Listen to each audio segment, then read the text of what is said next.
interview at around 6:30, but due to technical glitches, so it had to be delayed. And we thank the Deputy President for being patient, and he understood really that sometimes some of these things are beyond our own making.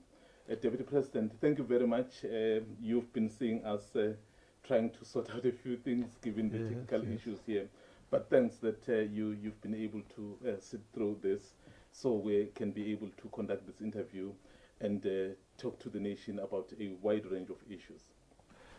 Well, let me thank you, Mbeje, for having made this time for me to be able to share some thoughts with our people on the work we are doing as government. So I'm pleased to be here.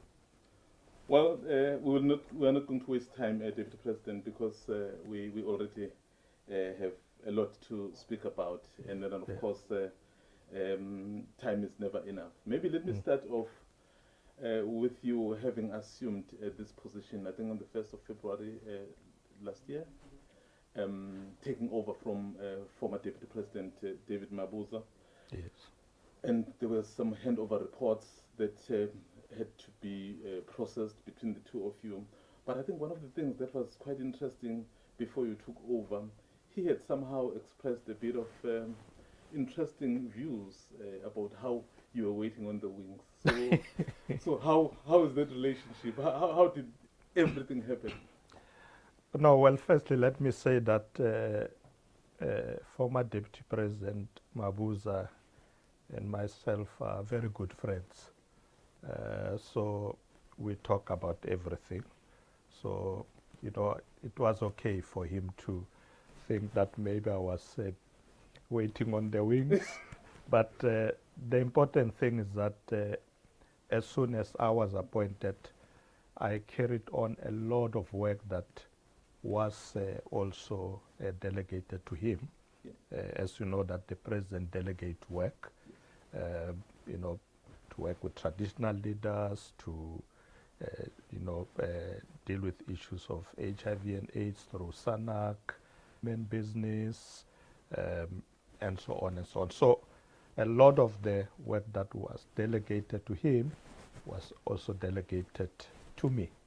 So one of the responsibilities is that you are the leader of government business. Many people don't understand exactly what that is. So what in real terms does that mean, leader of government business? The leader of government business means that you are responsible to ensure that the work of government as the executive gets carried through Parliament, because Parliament makes the laws, passes legislation. They can't do it if the executive does not bring the bills, the legislation. So the person who must make sure that that happens is the leader of government business, who must then meet with presiding officers and say, these are the bills we want to bring. And also, if there are issues the presiding officers want, they talk to the leader of government business. And what the leader of government business does is to report every time cabinets meet. So every 2 weeks when cabinet meets, I report to my colleagues on parliamentary issues. Because remember, apart from the bills, members of parliament ask questions to ministers on their work or areas of work. They also have an opportunity to ask questions to the president and the deputy president. So for all that to go smoothly, the leader of government business manages that relationship. One of the issues in the last parliament has been complaints that the ministers did not come as expected frequently enough. Do you have plans in place to try and remedy that situation? Well, indeed, it was a big challenge. I had several meetings with presiding officers, the speaker, chairperson of the NCOP, and we looked at a mechanism on how to manage this. And it was not because of disrespect to Parliament by members of the executive. What happened that the load of work and sometimes the clash of diaries. So I had to start managing that because Parliament or parliamentary committees will meet on a Wednesday and cabinet committees are meeting on the Wednesday and cabinet on the Wednesday. So you find clash. So we're trying to align. And then when it comes to questions as well, I created an opportunity where every cabinet meeting I inform my colleagues about questions that are outstanding that they need to reply to. And I think we ended up, the previous administrations, the 6th administration, we ended up almost with all questions answered. But I think, is it last week or 2 weeks ago, we have the Minister of Higher Education couldn't fit. Yes. So is there anything that you have done to ensure that a situation like that never happens? Because when the committee, the way they were so frustrated, you could see, they thought we back to what they were complaining about. Yeah, in fact, they did contact me about the deputy minister not appearing. And I immediately attended to that matter to say to the deputy minister, we have to respect parliamentary processes. Deputy minister or minister will give you reasons why they were not able to go, but they now know that it's a priority to appear before committees of parliament, to answer questions. Where you can't, you need to give good explanation so that Parliament must not feel that they are disrespected by the executive. So the job of the leader of government business is to sort out those things, make sure that there's a good relationship between these two spheres and that we work smoothly to get work done so that government itself can work effectively. Is there sanction if there's someone who simply refuses to abide by the directive, so to speak? Well, the good thing so far is that everybody's complying. But in the event someone does, do you have mechanisms in place to ensure that you deal with that situation? Yeah, they know there will be consequences. So what are those consequences? We don't tell them.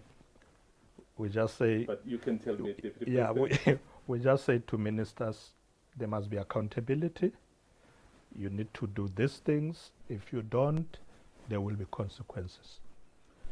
Rounding off on the issue of the executive, I think last Parliament, the executive, I think, was brought in a number of bills at the 11th hour, so which couldn't be processed. Others ended up lapsing. Yeah. So would you ensure that it doesn't happen again? Because it does appear that if you do that so clearly, there is no proper system to monitor how those things are done. Well, the end of the 6th administration, the challenge is that we got into an election campaign. So by the time we said we are closing, a lot of colleagues still had bills they wanted to process, but we had to close so that parties can go to the election campaign. What I've done now was to remind them quickly to bring back all those pieces of legislation that have lapsed. We spoke with the Speaker. They are back on the table. Let's meet. I'll be able to say to them, if you have legislation, bring it now. Most of the ministers have done so. They have written to me, say, I have this piece of legislation. I see it's not on the roster. Can I put it through? I say, come now, because we don't want bills to come at the end of the term. Well, I think we would continue with the issue, some of the responsibilities, and I think later on, let me just bring you now into the Government of National Unity, which you are part of in terms of leading as the Deputy President. How have you found leading the government with parties that are not necessarily your party? Well, firstly, let me say that it is the President who's leading it. Well, you're assisting him. I'm assisting him. The President leads. Correct. That's why you're deputizing him. So I'm assisting him. So let's get it right. So the president is leading the government of national unity. I'm assisting him. I think I must say, Mr. Mbeje, that GNU has done exceptionally well. And the reason is because right from the beginning, the president said to all parties that agreed to work together, let's agree on principles. We came with a statement of intent and a minimum program, and said, if we look at all our manifestos, all of us are worried about the economy, we're worried about jobs, we're worried that there's rising food prices, people can't afford to buy food, we're worried about the capacity of the state. So let's sort out those things. And everybody agreed that what we need is in this country is inclusive growth. Inclusive growth, but the growth that creates jobs for people. We agreed. Cost of living. Let's address this problem to ensure that people can afford, so that there can be stability, proper social wage. But let's make the state to work. Let's professionalize the public service. Let's make sure that we have a government that is capable. So today, when you talk about the GNU, we call it a government at work. So that's the government we are leading with the president, as I said, is doing exceptionally well. The GNU, obviously, it's somewhere it's being contested. Yeah. But was it the best option that perhaps you, as the majority party in terms of the elections, was it the best option you could go for? Why didn't you perhaps choose the coalition, or perhaps working with the so-called leftist organizations?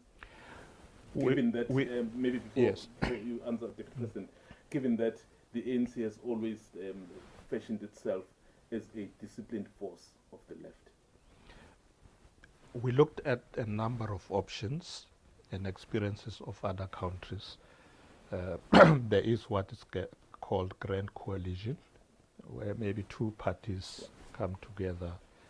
There's also minority government, where, you know, a party with a bigger number work with a few others, and they can constitute government.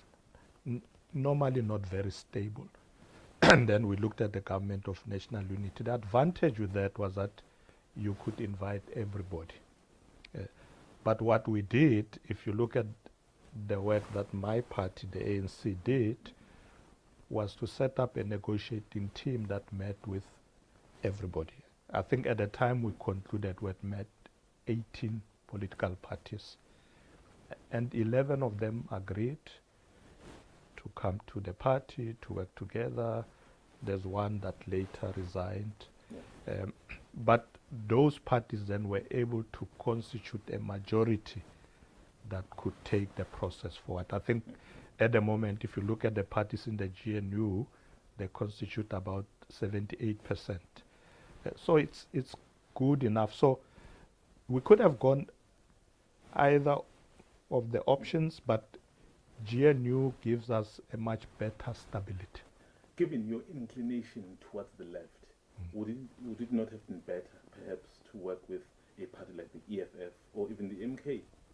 Well, the so-called left parties were given the first priority, in fact. Our negotiating team met with the EFF 4 times, with MK party maybe 3 times. They chose not to come in. So it's not true that we ignored them or isolated them. In fact, they were our first priority. That's because, as you say, you know, they come from our ranks.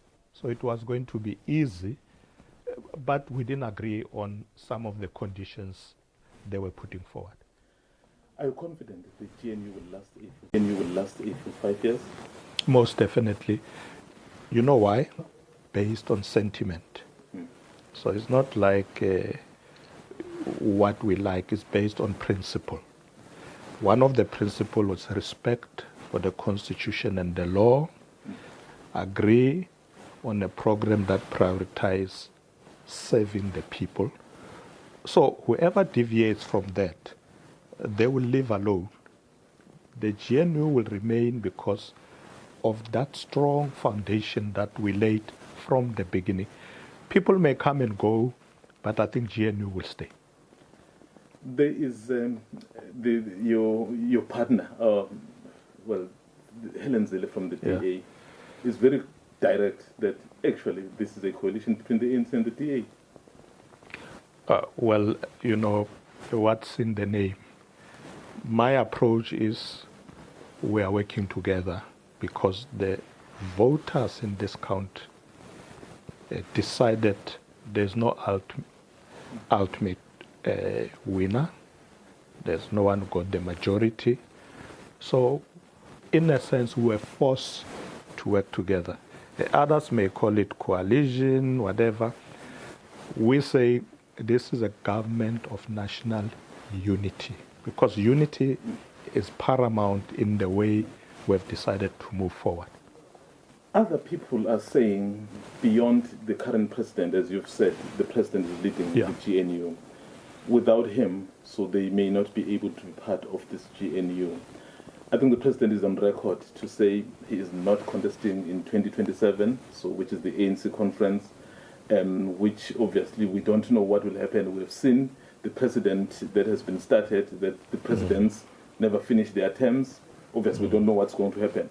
So if the president is not contesting 2027, so which means beginning of 2028, he's no longer the president of the ANC, someone else would have taken over. Yeah. And then some of the parties are not comfortable, and then they walk out. So have you factored in that aspect? Well, I've sort of picked up that fear that there are some people who think this GNU is a Ramaphosa thing. If it's not there, it's going to collapse. It's not true. President is part of a collective that agreed on this approach. So we sort of institutionalized it as the African National Congress so that it will be a continuity. We know that in the ANC we have conferences, one leader leads, another one comes, but if you have your fundamentals in place, proper principles, then continuity is not a problem. That's why I'm saying GNU will last. But we've been here before. The GNU of 1995 didn't last. No, but you know what the problem was with that? The GNU of 1994 was based on people invited by the African National Congress when in fact it didn't need to. Because remember the time the ANC enjoyed 65% of, but President Mandela felt, you know, we come from this apartheid thing, let's go with everybody. They then felt that we are swallowing them. So they left. So I do hope there's nobody in this GNU who think they are being swallowed. Because if they think so, they will get scared and they may want to jump. But there are other people who are waiting at the door. So I'm saying to my partners in the GNU, stay. Because if you jump, you may disappear alone, because there are other people who are knocking. So basically, the GNU, as far as you're concerned, will last the full 5 years, whether in its current shape or even differently, but it will still last. Definitely. Definitely. We may lose one or two partners who decide, this is not my home, but there may be one or two who come and say, guys, do you still have space? Do you still have engagements with parties like MK and EFF now that everything is settled around these issues?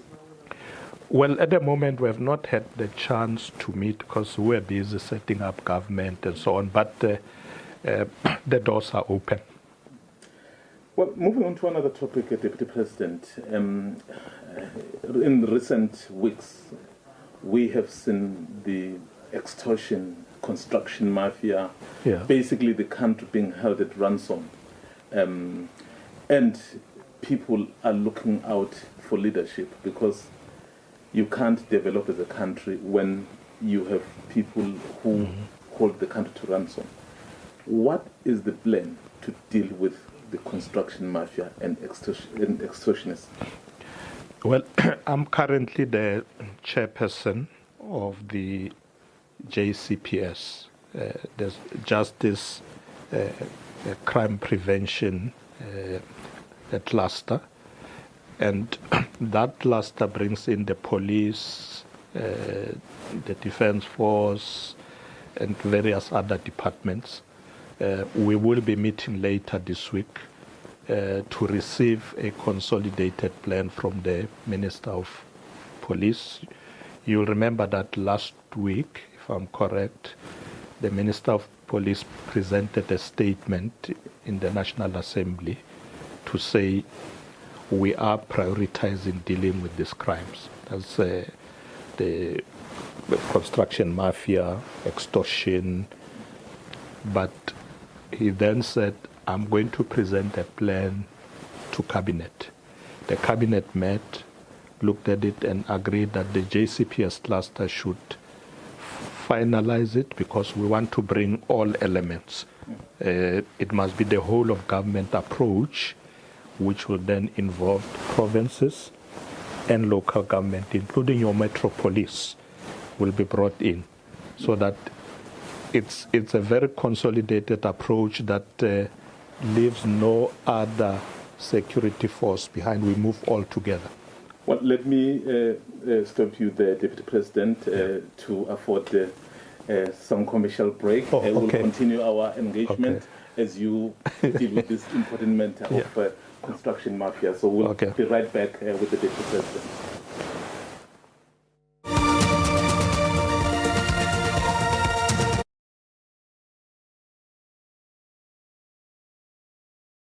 Affects everyone, especially because the country wants to really develop, and it becomes very difficult, DP, when you then have projects, but the projects can't get on the ground. In fact, that's one of the biggest problems with the construction mafia. It affects even government programs or projects, and they can't move because those who are appointed contractors, as they do work, people come and demand protection fees and 30%. I mean, this thing started at some point in KZN. There was Amadela Ngokubona in, and then it spread, and it's spreading to other provinces. So we said to the Minister of Police, you can't work alone. Bring your plan. Let's bring others in. Provinces who have metro police in some of the metropolitan governments, let's bring them on board as well to be able to be on the ground. In fact, as I speak to you, I got a report that almost 700 people have been arrested. You've seen in KZN there have been more arrests, and there have been a challenge because the criminals have become so brazen, and we have an unfortunate situation that they shoot at police without blinking. So we're saying to the police, we need to strengthen them so that they don't die in the line of fire when they have their own pistols. They must weigh the situation. If criminals are violent and take out guns against the police have right to defend themselves in that situation, defend the communities, and that's what's happened in some of the areas already, like KZN. We need to put criminals on the run, not the other way around. Yep. Communities must be safe, criminals must be on the run. But why was this allowed to happen the way it has? I mean, you have just said it yourself, DP, that it started as something small, perhaps somewhere in KZN, and then now it's a phenomenon in the country, and it's very difficult to control. Indeed, I think we may have been caught wanting a bit slow, but I think Cabinet is very determined now that now and no more. We need to move in there. Communities must be safe, and we must deal with this matter decisively. Even today, Parliament was debating this matter. As I was listening, everybody saying, government, please move now. Take off your gloves, deal with this problem. I'm talking about government being slow. In fact, I'm just reminded of two occasions. The July riots, and I think government was accused of being slow. In fact, earlier last week, I had a discussion with the retired Chief Justice, and on many occasions, he says government and the executive is very slow. So what is the problem? Well, sometimes it's not just government, it's a whole criminal justice system. I mean, I have situations where police says, well, we arrested criminals, and then, before you think of it, they get bail, they are back in the street. So we need to overhaul the whole criminal justice system. That government that is responsible for policing and security broadly have to effect arrests, make sure that there's visible policing. But when people are arrested in the courts, it must not be easy for them to get bail and go out. They must be sent to prison. Talking about the criminal justice system, and currently we have the Justice Minister who is facing allegations, and I know that the President has requested a report. Yeah. But given the challenges that the criminal justice system is going through right now, it does, I think, dent the confidence of the criminal justice system. Would you agree with me? Well, what the minister has done, if you noticed, she subjected herself to due process. She came to Parliament to explain herself. Yesterday, the Secretary General indicated that she's also agreed to go before the Integrity Commission. She will also meet with the President. The President is back in the country. So my position is that let's allow that due process to take place so that the matter is dealt with properly. Because there were people who are saying, do I agree, she must step aside and so on. And my approach is always, let there be fairness, due process, because she also deserves justice. So how would you have handled it if you were in a position perhaps of the President? Well, at the moment, I don't know all the facts because the facts are going to the President. My approach would be, it's always important to be fair. Even when we deal with difficult matters, let's not rush. It's easy to prosecute someone publicly. The media is good at that. They find you guilty just now. Let's look at the facts. Let somebody present everything. The verdict will come. The retired Chief Justice said, given what is happening currently and the lack of urgency in attending to the recommendations, is actually ripe for a recurrence of another state capture. Well, as far as I know, once the commission was appointed, which many people call it a Zondo Commission, the reason why it was appointed was because we decided that we have to deal with state capture. So we need the commission to investigate, come back, and they did. They came with recommendation. Those recommendations, as we speak, are being implemented.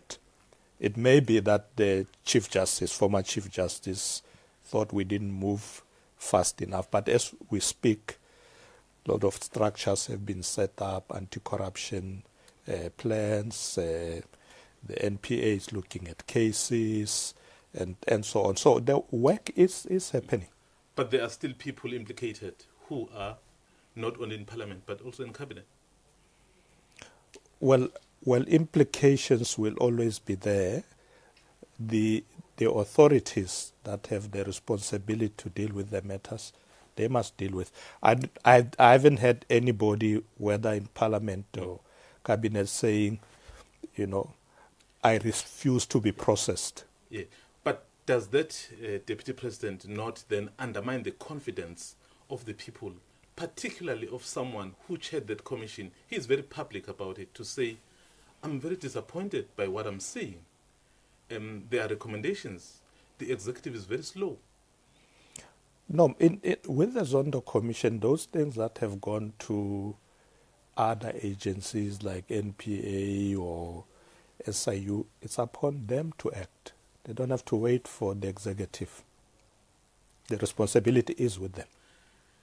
I think a few weeks ago, you said, I think at the NCOP, you said we need to have cleaner towns and cleaner cities, so that we are able to attract investments. Yeah. How do you think we'll be able to achieve that, and why now? In fact, one of the responsibilities that the President gave me was to look at service delivery challenges. You've seen I've been going around the country. Just on Friday I was in Guyana and so on. So when I do that, I work with the ministers in those portfolios. I've already met with Minister Hlabisa, particularly because we are worried about local government. If we are to attract investments in this country, we need to fix local government. So Minister Hlabisa has already put a program in government. We're discussing it actually in the Cabinet Committee today. He has been moving around in those municipalities, particularly those are said to be dysfunctional, so that we can fix them. I think, talking about Minister Hlabisa and Kokta, there have been so many plans, turnaround plans around local government. None of them seem to have worked. What is different about this one that Mr. Hlabisa is putting before Parliament? So, does this government have the capacity to deal with local government, given the challenges? I mean, Deputy President, I'm sure you agree with me. Yeah. We can't have endless plans. Yeah. The Auditor General, was scathing. At what point are we getting this right? Well, I can't agree with you more. There have been a lot of plans. In fact, we were saying that ourselves, that we remember from Minister Shiteka's time, there was a turnaround strategy, Vusana Matolopa, a lot of different plans. So the President said, I need a turnaround with very clear time frames, exactly what are we going to do. And the President emphasizes, guys, as we implement these plans, let's make sure that there's accountability.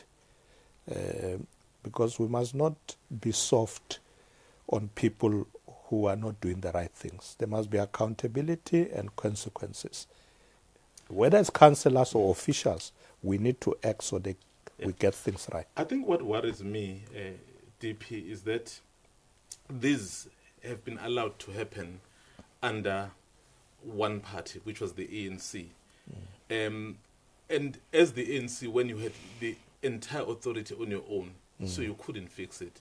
Now you are with other people, the other parties. So is that an admission from the party that on its own it's not capable to turn things around? Because clearly other parties may now help to stabilize it. You've just said it yourself, many plans. Now Hlabisa is coming with a different plan. So is it an admission that perhaps the ANC on its own found it very difficult? Perhaps with other parties it will be better? Not really. You can fail even if you are with other parties. It's a question of how you plan, how you put resources. Time frames are very important, targets, and monitoring and evaluation.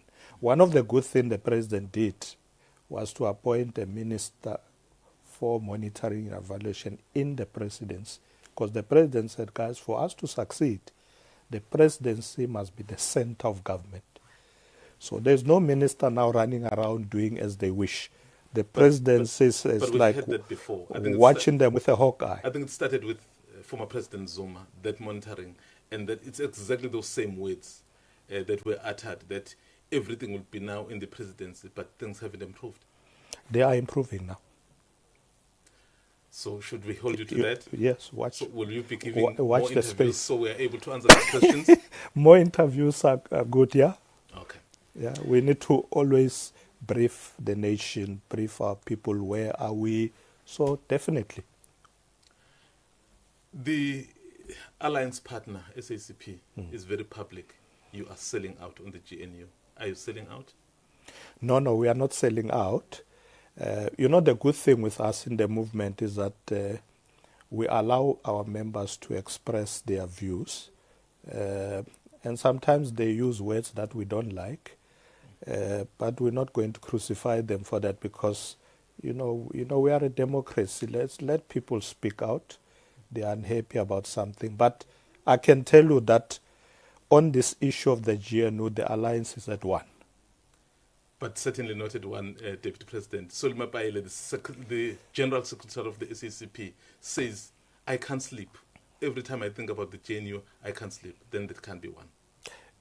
Well, there must be something troubling solely, but not the SACP.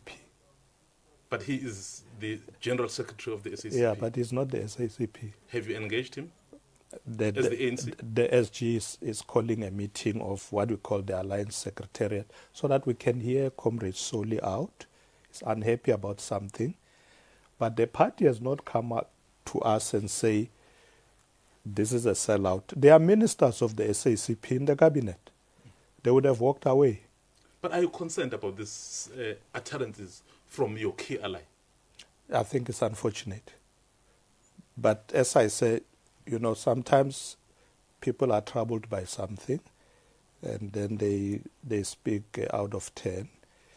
Let's not crucify them. We will hear Comrade Soli. The GNU is working, is not a sellout. And by the way, he was part of that process himself. He said it's better to be irritated by the EFF than having the DA there. Yeah, but he was part of this GNU from beginning to end.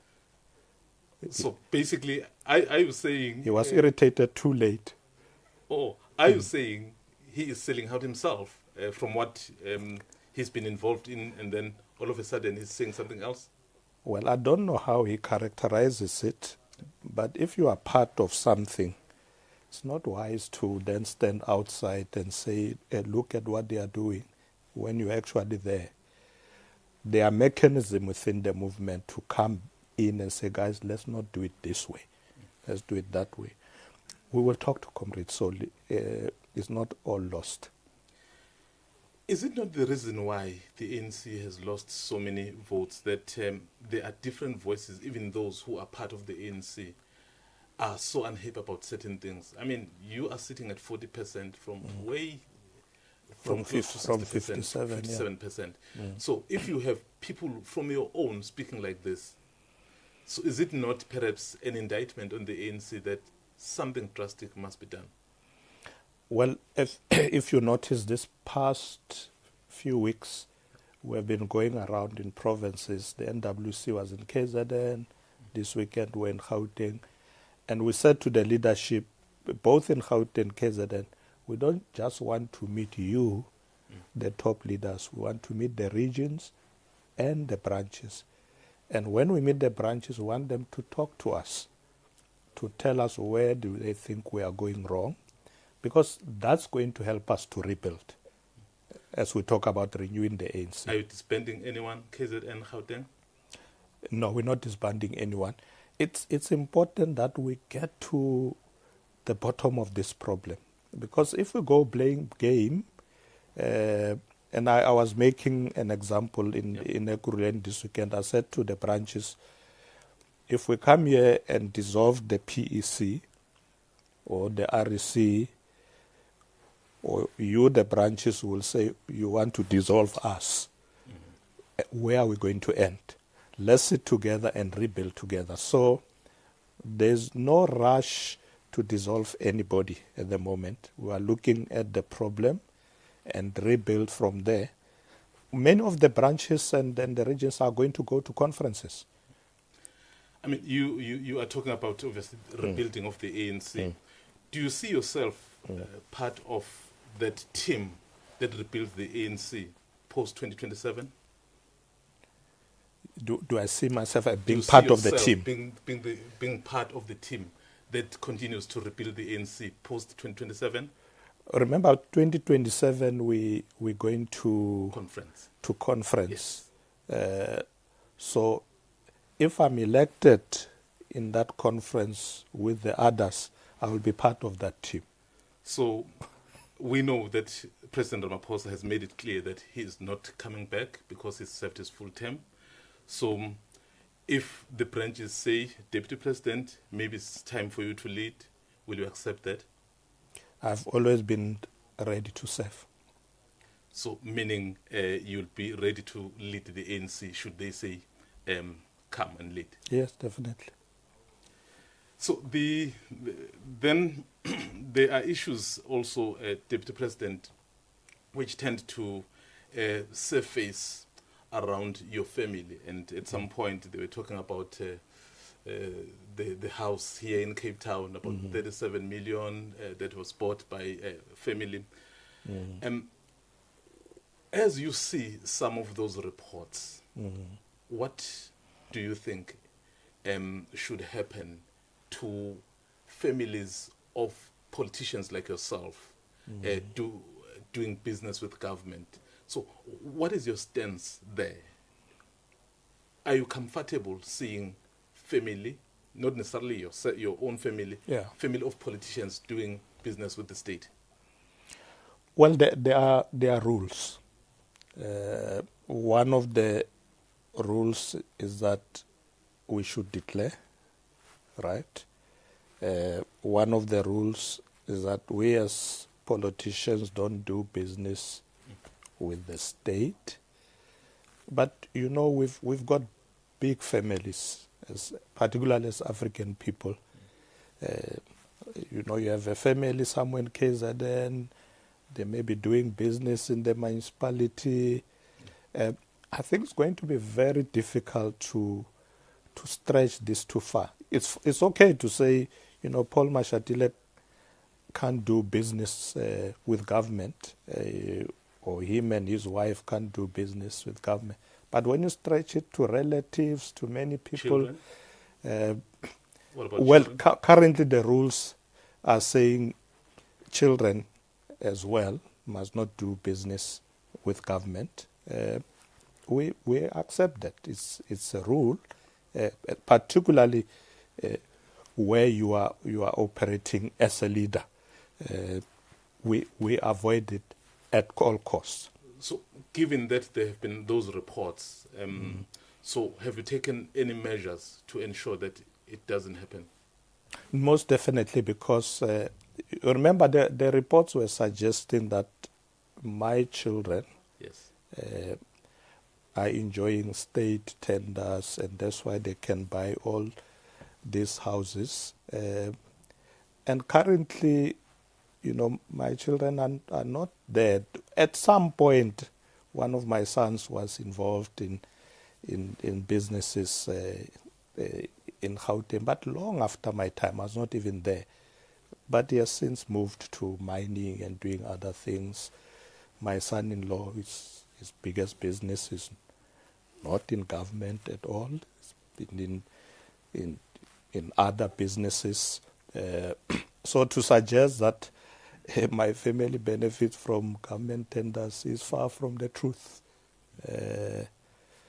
Completely far from the truth. So I'm happy that we must remain scrutinized. Yeah. But sometimes people don't wait for the facts. Well, so why would a government official, and I know it may have to do with a choice, why would a government official not perhaps stay in a state-funded house? Like me? Like yourself? Well, it's my choice. You know, when I was a Premier of Gauteng, there was a state house in Bryanston, which was bought during the premiers before me. I never stayed there. Don't you think that is perhaps waste? No, it's not waste. It was used for other things. In my house, even when I was MEC in Gauteng, there's no government that put a fence in my house, no guardhouse in my house. Even now, all my houses, there's no cent from government. They just bring their police. Everything is mine. And that's my attitude. I want nothing from government. Don't want their houses, their fences. I do my own things. But those houses, Deputy President, I mean, the OR Tambo in Pretoria, those houses are still reserved for you, and they still get taken care of, and everything's done there, but without you staying there. Is it not, in inverted commas, wasteful expenditure? I use them for meetings. I don't have to sleep there. Okay. Going towards closure, Deputy President, you've been involved in a number of initiatives, social initiatives, engaging churches. Yeah. How has that program been going? Very well. My approach is outreach. And I said to my officials, let's not spend time in offices. Let's go out. You see, we've been to Jakafontein, we've been to eThekwini. This Friday we're in Giyani, looking at the water challenges, how they are being fixed, giving people time frames to say, you can't take 2 years to get water to the people. Let's fix it now. On Sunday, we visited the Shembe, the Church of the Nazareth, because one of the things the president said I must do as part of social cohesion is to work with the churches. And when I go to the churches, not just to make a speech and so, I spend time with them. I listen to their sermons. I engage with them on practical things. And you find that you go to a church, they've got practical problems like communities have. Problem of a road, this and that, and we start working with them. It's a very good program because we must stay with the people. We must work and engage with people where they are. So I've been to many churches and I'm going to continue to engage with them. I do go to my own church when Time allows. I have time. I'm a Methodist, so I go to my church. So time and arcade, you do visit. when I'm not somewhere else. But if I'm in Cape Town and there's a church, I do go to that church, not just for work, sometimes just to go and pray with the people and be with them. You don't have, as a leader, to always go to church because, you want to talk to them about service delivery or whatever. So we are going towards closure, Deputy President. What should we judge you by come the end of this term in your current role as Deputy President? You are the leader of government business. What should be your measurables that we should say, this is what he said he was going to do. Did he do it? Should we give him another chance to lead even at a different capacity? Well, of course, I do want another chance. But let me... As president? Yeah, whatever. As president, DP? Oh, as president, well, the ANC obviously. branches will decide on that one because there's still a president now. All I'm saying that as leaders, when we do our work, we do want to be given a chance to do more. Now, I've been given responsibilities. I've got my long list from the president, service delivery, water, including looking at South Sudan and the conflicts in the leader of government business. At the end, the president will look at all that and say whether I've done the work or not. And me and the president together, we look at the ministers, because they also have performance agreements. So we look at whether they deserve another chance. The president will also look at whether I deserve another chance, and so on. But in this instance, the president may not be able, because he has said it himself, that come 2027 and this term, he's out. He's done his part. Then the branches of the ANC will decide whether I deserve another chance. Thank you very much, Deputy President. Thank you. I hope that this is not just a once-in-a-while interview. Yes, I don't expect you every week. Yeah. But I expect that as the second in command, as the leader of government business, you are able to engage with the public through the SABC and account. No, I'm very happy. I didn't know that you have a studio here next to my office. So now that I know, it's easy just to come by. Thank you very much, Thank you. President. Thank you very much. Well, there was Deputy President Paul Mashatile having a chat with us here at the SABC about a range of issues. And of course, he's been given huge responsibilities by the President, as he has clearly indicated that he is assisting the President. Of course, the key question that we wanted to know from him is that beyond his term as Deputy President, is he still willing to serve? He is very clear about it. He still wants more. Clearly, you can see that after being Deputy President, he's willing to go for the top one.